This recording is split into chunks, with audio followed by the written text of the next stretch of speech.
자, 오늘은 저희가 원래는 계속적으로 지금 여호수아 말씀을 강해를 하고 있습니다. 그러나 오늘 창립 기념 2주년 감사 예배로 우리 사도행전 1장 3절부터 8절까지의 말씀을 통해 삶의 문제는 성령이 임하면 해결됩니다라는 주제로 함께 오늘 말씀을 나누도록 하겠습니다.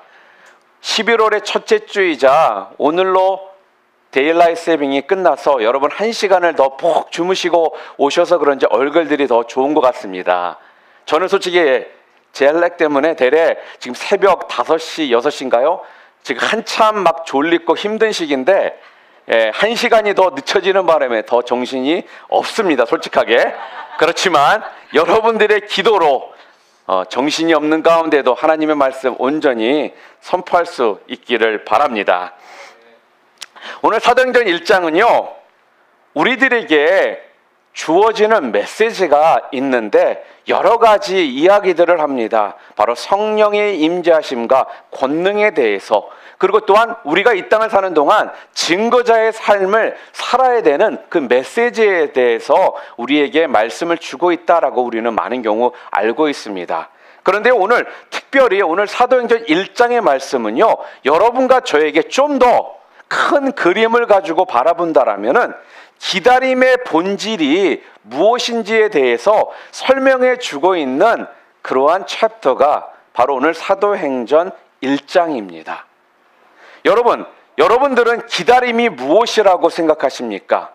기다림 그러면 여러분은 어떠한 생각들이 여러분들 가운데 들어오십니까?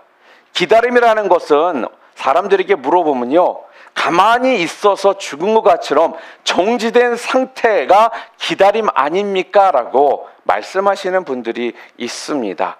그런데 우리 신앙인들에게 있어서 기다림이라는 건요, 가장 능동적인 활동이 바로 기다림입니다. 이게 무슨 말이냐면요, 예전에 어릴 때 팽이 같은 거를 돌려보신 적이 혹시 있으십니까? 팽이 가지고 놀아보신 적 다들 있으시죠? 요즘에 우리 자녀들은 팽이 그러면 몰라요. 근데 팽이를요, 요즘에는 기계로 총 같은 걸 가지고 여기다가 모아가지고 탁 쏘면은 도는 게 있습니다. 우리 아들이 그걸 가지고 처음에 너무나 신나서 놀더라고요. 그러나 제가 어릴 때는 팽이 그러면 줄을 돌돌돌 말아가지고 멋있게 돌려요. 내리 찍어요. 그러면 그것이 땅에 떨어지면서 잘 되면 열심히 돌거든요. 그리고 팽이 쌈이라는 게 있죠. 나무로 된 거는 서로 찍어서 팽이를 깨는 거. 아마 이런 것들 어릴 적에 아마 한두 번은 다들 해보셔서 팽이가 무엇인지에 대해서는 아마 다들 아실 겁니다. 그런데 여러분, 팽이를 돌리다 보면요, 우리가 잘 돌리면 팽이가 잘 돌아가지만 잘못했을 때는 팽이가 제대로 안 돌아가서 팽이가 어떻게 해요? 왔다 갔다 하고 비틀비틀거리는 이런 팽이가 우리가 돌렸을 때 그런 상황들이 있을 때가 있지 않습니까? 팽이가 약하게 돌 때는 팽이가 올바르게 돌지 않아서 비틀비틀거리며 팽이가 돌아갑니다. 쓰러질 듯 말 듯 거리면서 돌아가는 팽이 있잖아요. 자, 그런데요, 팽이가 아주 강하게 돌 때는 팽이의 모습이 어떻죠? 오히려요, 강하게 아주 잘 돌아갈 때는 팽이를 보잖아요, 굉장히 고요해 보여요. 무슨 말이냐면요, 그냥 딱 그 팽이를요, 땅에다 꼭 박아놓은 것처럼 어떻습니까? 정지된 것처럼 팽이가 움직이지 않는 것처럼 돌아가더라는 거예요. 그런데 그 팽이를 우리가 정지된 것이다 라고 우리는 그 팽이를 그렇게 말하지 않습니다. 왜냐? 팽이는 지금 정확히 본다면 엄청난 속도로 돌아가고 있다라는 것입니다. 또 예를 들어서 한국에는 제가 어릴 때만 해도 한 달에 몇 번씩 씨름대회가 있었어요. 그런데 지금 씨름대회가 예전만큼 인기가 없다 보니까 명절이나 돼야지만 씨름대회가 열리곤 합니다. 예전에 제가 한참 즐겨봤던 씨름대회, 그 당시에 유명했던 게 이만기가 씨름할 때였습니다. 대회만 나오면 거의 이만기가 씨름판을 점령했었거든요.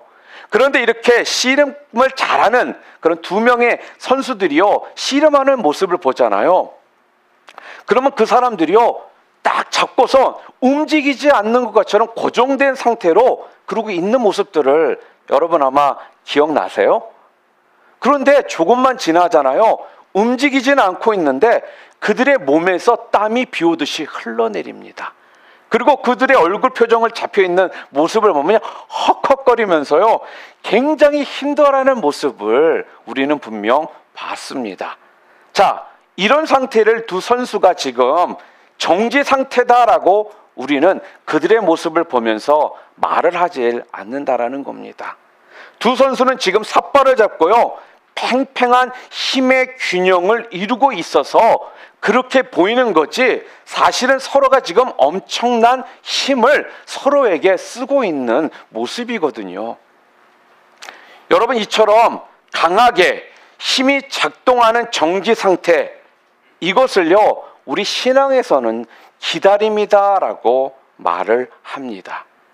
그러므로 사실 기다림이라는 건요, 다시 말한다면 힘없는 사람은 못하는 것이 기다림이에요. 그리고 또한 믿음이 없는 사람들이 절대로 할 수 없는 것이 무엇이냐? 기다림이라는 것입니다. 여러분, 믿음 없는 사람들, 그들은 절대로 하나님의 때를 기다리지를 못합니다. 그래서 하나님의 때를 기다리지 못하니까 어떻게 해요? 자기의 때를 만들려고요, 조급하게 움직이게 되어 있다라는 거예요. 그렇게 조급하게 움직이다가 많은 경우 어떻습니까? 악수를 두는 경우가 많이 있습니다. 오늘 본문을 보니까요, 예수님께서 제자들에게 지금 능동적으로 기다리라라고 지금 말씀을 하십니다. 특별히 무엇을 기다리라고 오늘 본문에 말씀하고 계시죠? 무엇을 기다리라고 오늘 본문에 이야기하고 있습니까? 하나님이 약속하신 것을 기다리라고 오늘 본문에 분명하게 말씀을 합니다. 하나님이 약속하신 것, 바로 무엇입니까? 하나님의 성령을 기다리라, 이렇게 분명하게 오늘 성경에서 말씀을 하고 있더라는 거예요. 오늘 본문 말씀 4절 말씀을 좀 함께 볼까요? 우리 함께 4절 말씀 읽겠습니다. 사도와 함께 모이사 그들에게 분부하여 이르시되 예루살렘을 떠나지 말고 내게서 들은 바 아버지께서 약속하신 것을 기다리라. 아버지께서 약속하신 것을 기다리라라고 오늘 분명하게 지금 말씀을 합니다. 여기서 아버지께서 약속하신 것이 무엇입니까? 무엇을 약속하셨다고 이야기하고 있습니까? 바로 성령님을 지금 말씀하고 있는 거예요. 예수님은요, 지금 제자들에게 아버지께서 약속하신 성령을 기다리라, 지금 그렇게 말씀을 하고 있습니다. 여러분, 오늘 우리가 하나님의 일을 잘 감당하고 싶다 그러면요, 반드시 여러분과 제가 해야 될 것이 있는데 무엇입니까? 성령의 임재를 분명하게 경험해야 한다라는 거예요. 가장 먼저 성령 충만을 우리가 경험해야만 한다라는 겁니다. 성령 충만해야 주님께서 여러분과 저에게 맡겨주신 그 사명을요, 우리 모두가 잘 감당할 수가 있다라는 거예요. 사랑하는 성도 여러분, 그래서요, 무엇보다도 이제 2016년도도요 11월과 12월 2달밖에 남지가 않았습니다. 우리가 지난 16년도를 뒤돌아보면서 많은 후회도 있고, 또 그 가운데 제가 하나님 앞에서 죄 지은 것들도 참 많이 있고, 계획한 것들을 제대로 이루지 못한 것들이 분명 있을 겁니다. 그렇다고 해서 남은 2달 동안 그 후회만을 가지고 2달을 보내는 것이 아니라, 오늘 본문에 나와 있는 이 말씀처럼요, 이 11월과 12월 2016년도 2달 이 남은 이 시간, 여러분 모두가 성령 충만함을 사모하시고 2016년도를 마무리하실 수 있기를 주님의 이름으로 축복합니다. 성령 충만해야만 여러분 주님의 일꾼이 될 수가 있고요, 성령 충만하셔야지만 여러분들이 주님의 기쁨이 되실 수가 있는 겁니다. 성령 충만해야지만 내 삶의 문제가 그때부터 풀리기 시작한다라는 거예요. 여러분, 성령 충만해야지만 성령의 기름 부으심이 여러분 가운데 들어서서요, 어떻게 돼요? 여러분의 부부관계가 부드러워지고요, 부모와 자녀 자식 간의 관계가 삐그덕거리는 소리가 그때부터 사라지는 것이고요. 인간 관계에 막혔던 모든 문제들이, 사업의 문제들, 이런 모든 것들이 뚫리기 시작하고 풀리기 시작하는 것입니다. 아멘. 이 시간, 그래서 저는요, 여러분 모두를 주님의 이름으로 축복하기를 원합니다. 남은 이 2달 동안 온전히 여러분 모두가요, 성령 충만하심으로 말미암아 여러분의 모든 삶의 문제들, 이 모든 것들이 부드럽게 풀어지는 이런 역사가 여러분들 가운데 일어나기를 주님의 이름으로 축복합니다. 또한 문제들이 다 사라지는 그 은혜가 여러분 가운데 있으시기를 주님의 이름으로 축복합니다.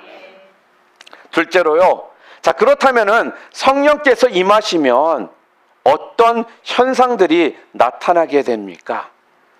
오늘 1장 8절 말씀, 여러분들 모두가 아마 암기하고 있는 그러한 성경 구절입니다. 우리 함께 1장 8절 말씀 함께 우리 읽어보도록 하겠습니다. 오직 성령이 너에게 임하시면 너희가 권능을 받고 예루살렘과 온 유대와 사마리아와 땅끝까지 이르러 내 증인이 되리라. 아멘. 성령의 기름 부으심이 임하면요, 드러나는 가장 강력한 특징이 무엇이라고요? 하나님의 뭐를 받게 된다고요? 우리가 권능을 받게 된다라는 거예요. 성령님께서 여러분 가운데 임하시면요, 하나님의 권능이 여러분 가운데 임하게 된다라는 거예요. 여러분이 권능을 받게 된다라는 것입니다. 성령이 임하면. 그리고 그 권능을 가지고 복음의 증인된 삶을 살게 된다라고 분명하게 1장 8절에서 지금 말씀하고 있거든요. 자, 그런데요, 여러분과 저는요, 우리 모두는요, 권능에 대해서는 참 많은 관심들이 있습니다. 어떻게 하면 권능을 받을까, 그 능력을 받을까에 대해서는 굉장히 우리가 관심이 많거든요. 그런데 정작 성령님께서 오셔서 그 권능을 우리들에게 부어주시는 목적을 우리는 많은 경우 잃어버릴 때가 많다라는 거예요. 권능에 대해서는 관심이 있지만 그 권능을 부어주시는 그 목적에 대해서는 우리 모두가 자꾸 어떻게 해요? 잊어버릴 때가 많다라는 것입니다. 권능을 우리들에게 부어주신 목적이 무엇입니까? 바로 증인의 삶을 살라고 여러분과 저에게 권능을 주셨다라는 거예요. 우리나라가 주몽의 후예라 그런지 활을 정말 잘 쏘죠. 지난번 올림픽에서 남녀 단체전과 개인전을 다 싹쓸이를 했습니다. 그리고 저희 교회 우리 지체 중에 권오양이라는 우리 자매님이 계시는데 전직 우리 국가대표 양궁 선수예요. 활을 쏘는 선수들이 훈련을 할 때요, 그 훈련이 완성되었다라고 할 때가 언제냐면요, 활을 이렇게 잡아당깁니다. 그리고 잡아당긴 상태에서 이 위에 물컵을 올려놓고 그 물컵이 흔들리지 않는 그 상태가 활을 쏘는 자의 완성된 모습이다, 그렇게 이야기를 한다고 합니다. 이 말은 뭐예요? 활을 쏘기 위해서 이 팔이 움직이지 않아야지만 활을 올바르게 쏴서 정확하게 그 관역에 맞출 수가 있는 거거든요. 우리가 예수 그리스도를요, 구주로 영접하고 난 이후에 우리가 신앙생활을 시작합니다. 신앙생활을 시작하면은 새벽 기도도 드리고 또 우리가 헌금 생활도 하고 교회에서 봉사도 하고 여러 가지 일들을 우리가 많이 하지 않습니까? 그런데 하나님께서 우리들을 바라보실 때 우리 성도들에게 완성된 모습이 무엇이냐, 완성된 모습을 뭐로 보고 말씀하시냐 하면요, 바로 우리가 전도를 시작할 때 우리 아버지의 마음을 헤아려서 그 잃어버린 동생들, 잃어버린 영혼들을 어떻게 해요? 찾아 나설 때 그 모습을 바라보시면서 그때 여러분과 제가 어떻다라고요? 이제 완성됐다라고 우리에게 말씀하신다라는 거예요.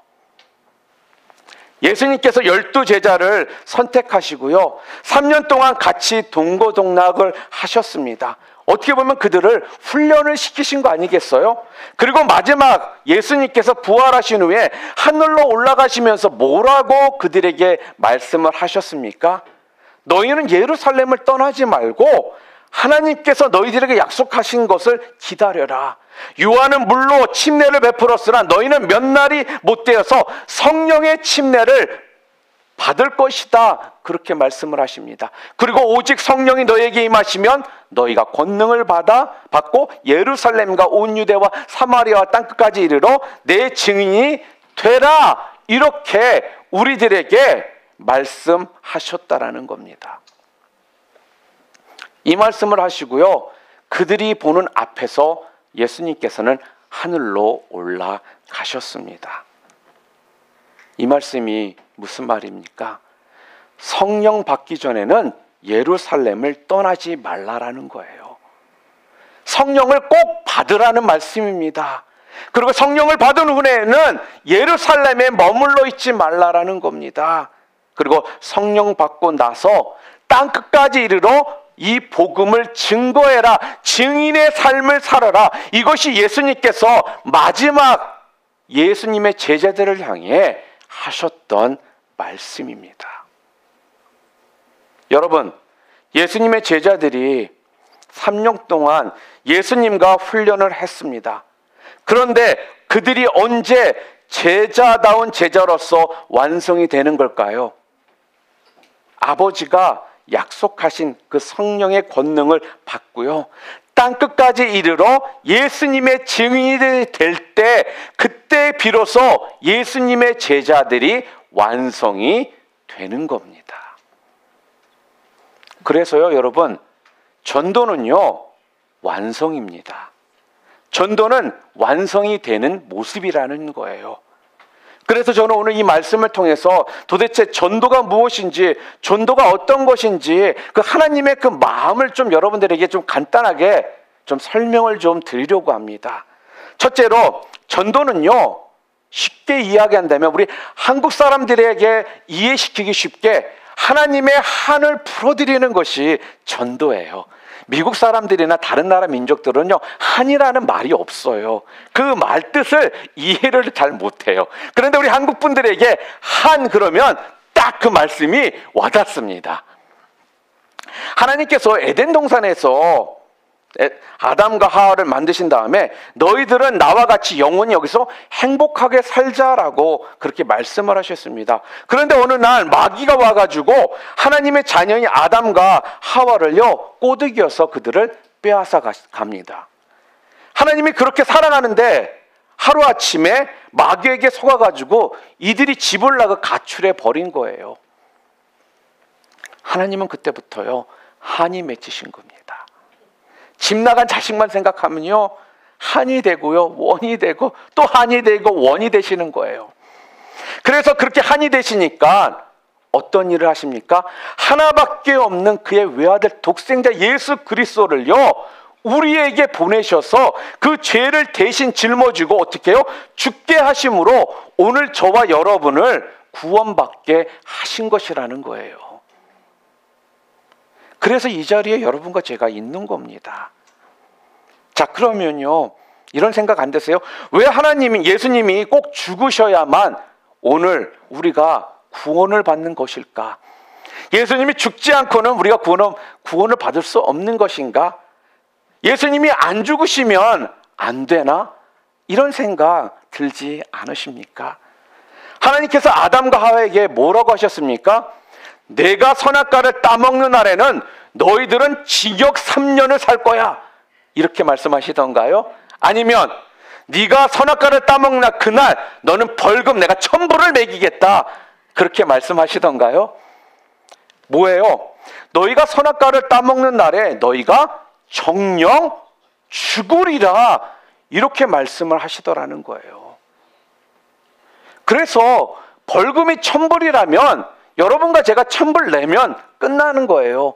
그리고 징역 3년이라면 징역 3년 살고 나면 끝나는 것이었습니다. 그런데 하나님께서는 우리들에게 뭐라고요? 정령 죽으리라 그랬기 때문에 이 이야기는 꼭 누군가가 죽어야지만 여러분과 제가 살 수 있게 되었더라는 겁니다. 오직 했으면요, 하나님께서는 사랑하시는 그 하나밖에 없는 외아들, 그 예수 그리스도를 여러분과 저를 위해서 대신 죽게 하시고 우리를 구원하셨겠습니까? 이게 바로 하나님의 한이라는 거예요. 마귀에게 뺏긴 내 자식들 내가 꼭 다시 찾겠다라는 하나님의 한의 모습이 여기에 담겨 있다라는 것입니다. 그래서 전도가 뭐냐? 여러 가지 말할 것 없이요, 쉽게 말한다면 마귀에게 빼앗긴 그 영혼을요 하나님께로 도로 찾아오는 것이, 여러분, 그것이 전도예요. 하나님의 그 한을 풀어드리는 것이 전도라는 것입니다. 전도는 그래서 하나님의 한을 풀어드리는 모습이 전도라는 거예요. 여러분, 한이 맺히면요 이건 반드시 풀어야 되는 거 아시죠? 안 그러면 병들어 죽어요.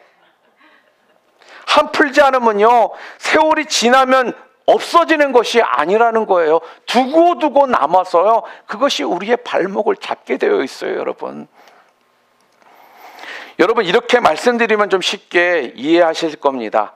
우리나라가 다른 나라와 축구나 뭐 야구 같은 거를 하잖아요. 그럼 다른 나라와 해서 저도 별로 크게 마음적으로 힘이 안 들어요. 그런데 딱 한 나라가 있어요. 이 나라하고는 지면 절대로 안 돼요. 그 나라가 어디죠? 일본 아니잖아요. 그래서 우리가 솔직하게 얘기하죠. 일본이 자꾸 독도는 우리 땅 그러면요 어떻게 해요? 발끈합니다. 왜 그래요? 우리 가운데 한이 맺혀가지고요 원통해서 그러는 거거든요. 지난번에 툭하면 매년 한두 번씩 일본이 독도는 일본 땅이라고 이렇게 이야기를 자꾸 해요. 그래서 이번에 제가 컨퍼런스 기간 동안에 지방 도시에 있는 교회들을 방문을 했습니다. 그런데 그 지방 도시 방문하다가 만난 어떤 목사님이 이런 얘기를 하더라고요. 한참 그랬을 때 어떤 사람이 일본이 독도는 자꾸 우리 땅 그럴 때 부산에서 이런 일이 있었답니다. 거기서는 보이는 것이 아닌데도 불구하고요 일본 뭐라고 아주 큰 그런 에드벌론 있잖아요. 이걸 만들어 가지고 높이 띄웠대요. 그래가지고 거기에다가 아주 큰 글씨로 썼는데 뭐라고 썼냐면요 독도는 일본 땅, 일본은 한국 땅, 이렇게 적어놨대요. 그러니까요 여러분, 한은 풀어야 돼요. 그렇죠? 꼭 풀어야 합니다. 병생기거든요 이게. 한국을 가니까요 한국이 채널이 몇십 군데에서 채널이 나오더라고요. 그러니까 옛날에 했던 방송들 다시 보여주는 이게 재방송하는 채널들이 무지무지 많더라고요. 그러다 어때 한 대 틀다 보니까 옛날에 여러분 전설의 고향 보신 적 있죠? 제가 어릴 땐 전설의 고향이 굉장히 무서웠거든요. 그걸 막 눈 가리고 보고 막 그랬었어요. 근데 요즘에야 뭐 전설의 고향이 뭐 요즘 사람들에게 별로 무섭지 않는 그런 프로그램이에요. 근데 뭐 전설의 고향 해가지고 프로가 하나 나오더라고요. 그래서 오래간만이라 또 한국도 간 김에 한번 잠깐 앞을 봤습니다. 그랬더니 그 전설의 고향이 타이틀이 뭐냐면, 제목이 뭐냐면 열려 불열려예요. 이게 무슨 뜻인지 아시겠어요? 열려 불열려. 이름이 굉장히 제목이 어려워요. 그렇죠?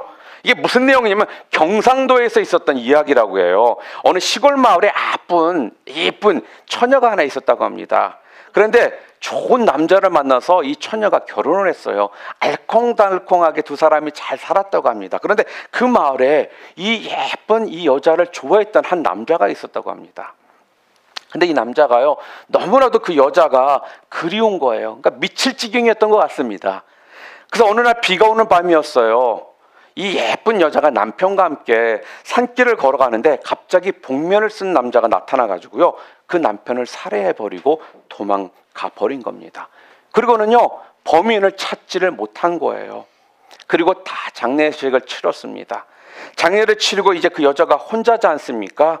근데요 그 남자가 나중에 이 여자에게 프로포즈를 해요. 그리고 결국은 이 남자와 이 예쁜 여자가 다시 결혼을 합니다. 수십 년이 흘렀어요. 그리고 부부가 나이가 많이 들었습니다. 그러니까 거의 이제 죽을 때가 다 된 거예요. 그런데 어느 여름날 비가 주르륵 내리는 날 옛날을 회상하면서 이 노 부부가 이야기를 나누는 겁니다.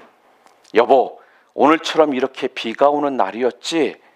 사실은 내가 당신을 너무너무 좋아해가지고 당신 남편을 내가 죽였어. 내가 미치도록 당신을 사랑해서 내가 그렇게 한 거야. 이 남편이 아내에게 이렇게 고백을 하는 거예요. 그러자 아내가 그 말을요 태연하게 듣더니 이렇게 이야기를 합니다. 여보, 내가 여태껏 당신과 산 게 그 고백을 듣고 싶어서 살은 거예요. 이러더래요. 나도 어느 정도는 알고 있었어요. 알지만 당신이 고백하기까지 내가 기다렸던 것입니다. 그리고 다 이제는 지난 일이잖아요. 이렇게 그 아내가 이야기를 합니다. 그러면서 또 아내가 또 이렇게 물어보는 거예요. 그런데 여보, 그때 그 남편을 죽인 칼은 어디에다가 숨겼어요? 이렇게 아내가 물어요. 그랬더니 그 남편이 그때 그 죽인 자리 그 옆쪽으로 가면은 큰 바위가 있는데 그 바위 밑에다 내가 그 칼을 숨겼지. 그렇게 이야기를 합니다. 그리고 다음날 날이 밝자 이 아내는 관가에 가서 자기 남편을 고발해 버립니다. 그래서요 붙잡혀서 이 남편이 사형을 당했습니다. 사형을 당하고 장례식을 다 치른 다음에 이 아내는요 그 남편의 무덤 앞에서 자살을 합니다. 그래서요 동네 사람들이 거기에 비석을 세워줬는데 전 남편에게는 연료였고 나중 남편에게는 불연료였다. 그래서 연료, 불연료 이렇게 비석을 세운 거다라면서 이 이야기는 경상남도 어디에서 있었던 이야기입니다 하고 끝나더라는 거예요. 여러분, 우리 한국 사람들에게는요 이렇게 이 한이라는 게 있잖아요. 이거 안 풀면요 끝이 나지를 않아요. 한은요 꼭 풀어야 되는 거거든요. 여러분 마찬가지입니다. 여러분과 저에게요 하나님께서 한이 있는데 그 한을 풀어드리는 것이 무엇이냐고요? 바로 하나님의 평생 그 가슴앓이를 하고 있는 그 한이 바로 뭐예요? 집 나간 내 자녀들, 그들을 어떻게 전도해서 하나님 아버지의 한을 풀어드리는 것, 그들을 전도하는 것이 바로 하나님의 한을 풀어드리는 모습이 전도라는 것입니다. 둘째로요, 전도가 왜 완성이냐? 전도는요, 교회 사랑이기 때문에 그렇습니다. 교회 사랑은요, 예수님 사랑 아니겠습니까? 왜 그럴까요? 교회의 머리가 누구시죠? 우리 예수님이시잖아요. 그러니까 예수님이 교회의 머리시니까 교회는 곧 예수님의 몸이라는 것입니다. 그래서 전도하는 것이 교회를 사랑하는 것이라는 거예요. 결국 예수님을 사랑하는 것이 곧 뭐라는 겁니까? 교회를 사랑하는 것이다라는 겁니다. 우리가 많이 불리는 찬송이 있습니다. 그 찬송가 중에 찬송가 314장 내 구주 예수를 더욱 여러분들 다 아시죠?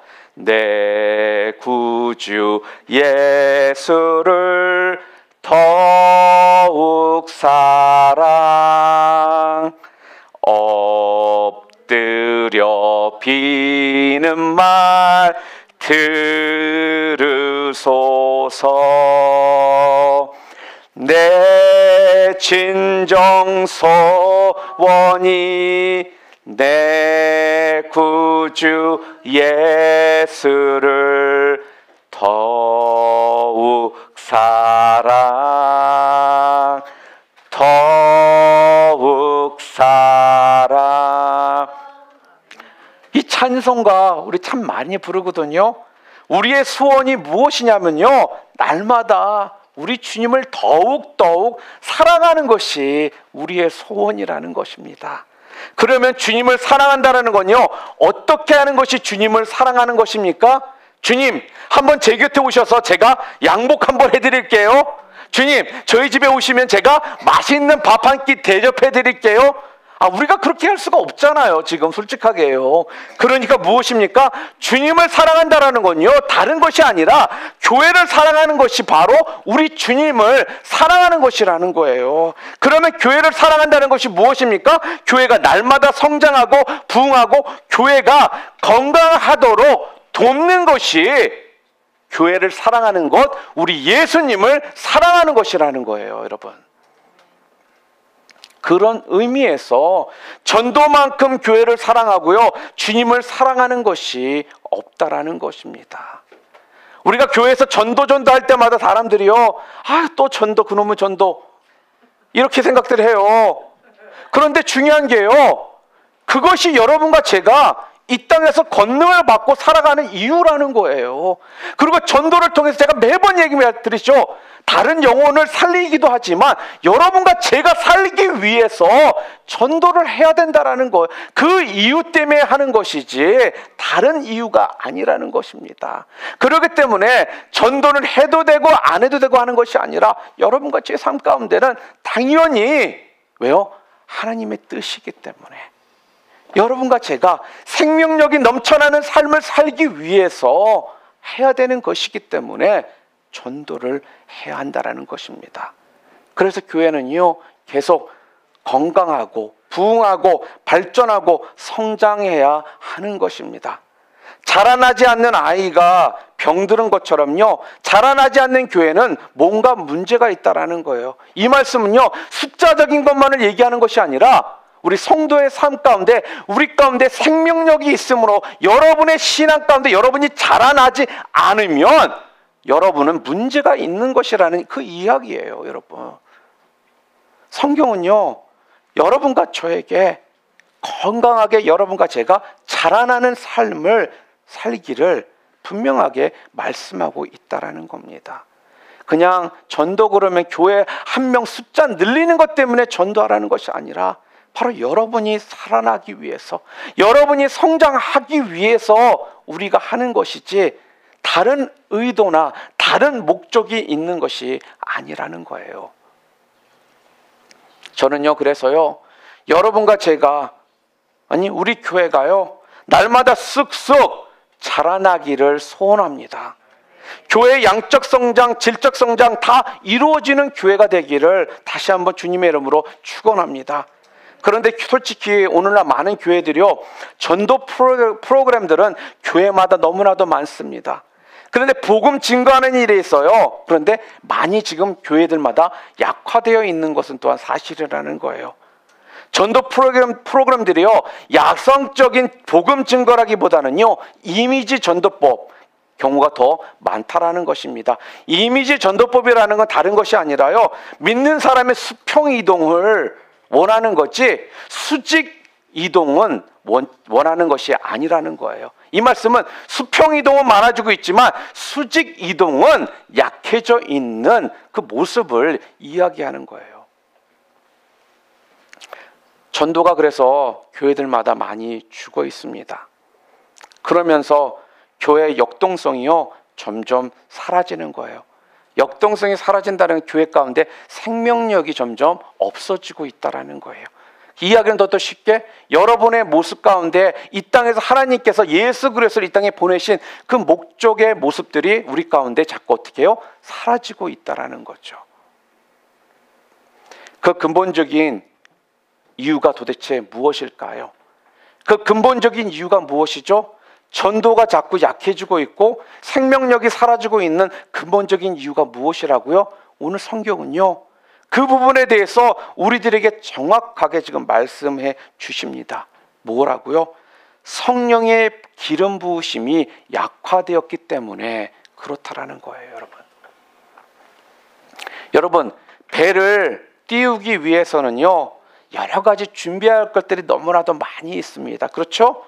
배가 움직이기 위해서 여러 가지 준비해야 될 것들이 많은데요, 그런데 많은 것들을 다 준비했어도요, 바람이 불어주지 않으면요, 그 배는 움직일 수가 없는 거예요. 무슨 말씀입니까? 여러분과 제가 전도한답시고 이것저것 막 한다 할지라도요, 준비한다 할지라도요, 성령의 바람이 불지 않잖아요. 그러면 그 배는 움직일 수가 없다라는 거예요. 그래서요, 여러분, 저는요, 우리 교회가요, 자꾸 요즘 교회들이요, 전도가 두려워지는 이유를 다른 데서 찾을 필요가 없는 것 같습니다. 바로 성령의 기름 부으심이 없기 때문에 전도해야 되는 걸 알지만 자꾸 두려움이 생기고요, 자꾸 우리가 게을러지고요, 하기 싫어지는 이유는 다른 것이 아니라 바로 성령의 기름 부으심이 없기 때문에 이런 일들이 자꾸 생기기 시작한다는 겁니다. 내 속에 성령 충만함을 우리가 잃어버렸기 때문에. 그러므로 여러분, 정말 우리 교회가 여러분 부흥하기를 원하십니까? 하나님의 나라가 아름답게 성장하기를 원하십니까? 그렇다면요, 전도하자는 구호, 또한 전도하자는 프로그램에 거기에 접근하는 것도 필요하겠지만 무엇보다도 근본적인 뿌리를 먼저 우리가 찾아야 된다는 거예요. 그게 무엇입니까? 우리 속에 성령의 기름 부으심이 있는가, 이 부분을 먼저 체크해 봐야 된다는 것입니다. 우리 공동체 안에 요즘 성령 충만한 모습들이 있는가, 그걸 먼저 우리가 살펴봐야 한다는 것입니다. 왜요? 오늘 내 속에요, 성령의 기름 부으심만 분명 있잖아요. 반드시 오늘 성경에 뭐라고 써 있어요? 능력 있는 증인, 전도자가 된다라고 말씀하고 있거든요. 하나님의 약속의 말씀입니다. 여러분, 교회의 사명이 무엇입니까? 교회는 무엇보다도요, 이 세상에서 구원의 방주의 역할을 해야 합니다. 주님 오시는 날까지 그 땅끝까지 이르러 예수 그리스도의 그 피 묻은 복음을 증거해야 합니다. 그런데 오늘 이것이 왜 자꾸 약화되고 잘 안 되는 것입니까? 바로 교회 가운데 성령의 기름 부심이 사라졌기 때문입니다. 성령 충만을요, 잃어버렸기 때문입니다. 마찬가지로요, 우리 가정의 문제도 그렇고요, 관계의 문제도 그렇고요, 우리 사업의 문제도 그렇고요, 이 모든 문제들이 어디에 있다고요? 성령 충만, 성령의 기름 부심에 달려 있다라는 거예요. 여러분, 오늘 우리는 가장 먼저 본질로 돌아가야 됩니다.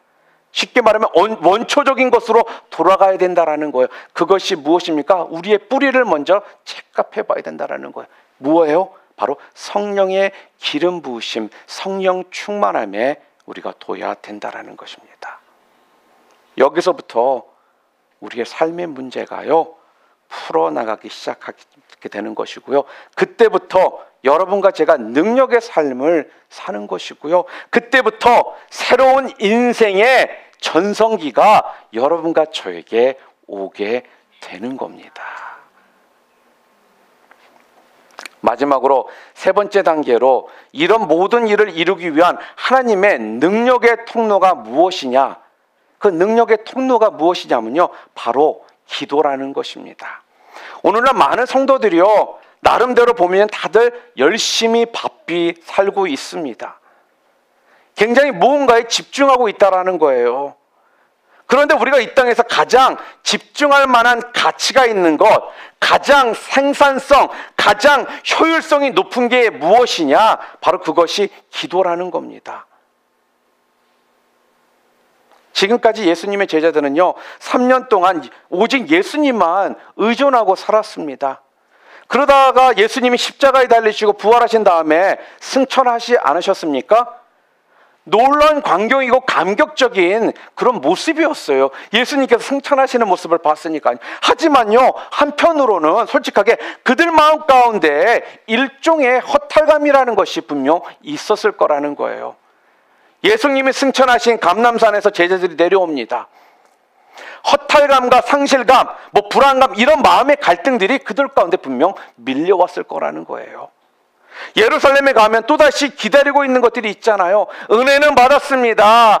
그리고 또한 말씀 가운데 충만해진 것 같습니다. 그러나 세상으로 가보니까, 내 삶 터전으로 가보니까 나에게 닥친 문제나 이런 것들은 그대로 있거든요. 그러니 나도 모르게 그 마음 가운데 두려움이 있고요, 또 그 가운데 마음 가운데 힘듦이 자꾸 생기더라는 거예요. 지금 제자들도 그렇거든요. 감격스러운 그 광경을 보고 은혜는 충만했지만 실제적으로 돌아가 보면은 많은 시험과 닥칠 문제들 때문에 그들 가운데 두려움이라는 것이 또다시 생기더라는 거예요. 오늘 우리도 분명 그렇다라는 겁니다. 분명히 예수님을 믿고 의지하고 분명 예수님께서 나를 도우심을 믿습니다. 아마 이 자리에 그렇게 안 믿는 분들은 없을 거예요. 그런데 동시에 우리 눈앞에 보이는 그 시험과 문제들, 많은 두려움들이 또한 우리 가운데 또다시 들어오기 시작하더라는 거죠. 또 우리에게 주어진 과제들, 사명들이 우리들에게 있습니다. 이런 하나님의 백성들에게 주어진 과제가 무엇입니까? 그렇기 때문에 무엇을 하라고요? 기도하라는 거예요.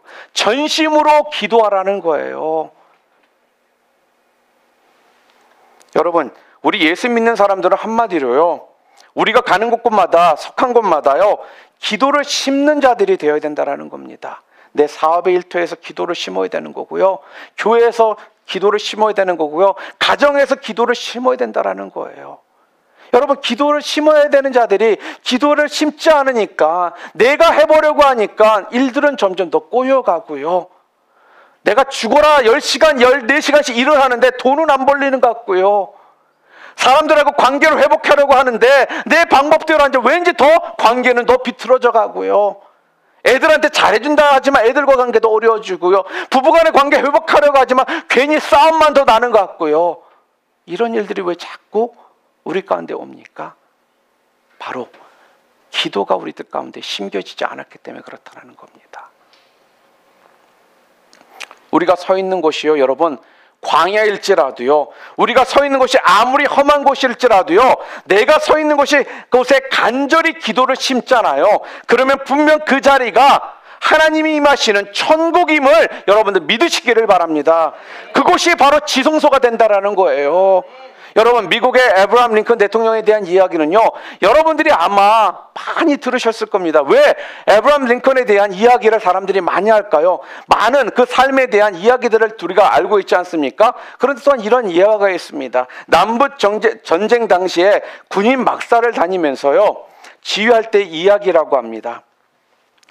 대통령이 머물고 있는 막사 바깥 기둥에 흰 손수건이 걸려 있습니다. 그건 기도하는 중이다라는 사인이었다고 합니다. 그런데 군인들이 보니까 하루 종일 아주 많은 시간 동안 그 흰 손수건이 그 막사 바깥의 기둥에 걸려 있더라는 거예요. 기도하는 시간, 기도하는 대통령, 여러분 참 복된 것 아니겠습니까? 여러분, 우리도 마찬가지입니다. 우리의 삶의 현장에서요, 또 우리의 삶의 막사가 있다라면요, 그 막사에 오늘 우리도요, 흰 손수건이 걸려 있어야 된다라는 거예요. 그런 기도의 시간을요, 여러분들이 확보하셔야 된다라는 거예요. 여러분이 만들지 않고는 절대로 그 기도의 시간을요, 여러분이 가지실 수가 없거든요. 그 기도의 시간은요, 여러분이 어떤 다른 것과 타협하지 않고 여러분들이 그 시간을 확보하셔야 된다라는 겁니다. 기도할 때 왜요? 바로 그때 능력이 임하기 때문에, 기도할 때 변화가 일어나기 때문에, 기도할 때 우리 가운데 확신이 생기기 때문에, 여러분, 그래서 기도의 시간을 여러분들이 매 순간 확보하셔야 되는 겁니다.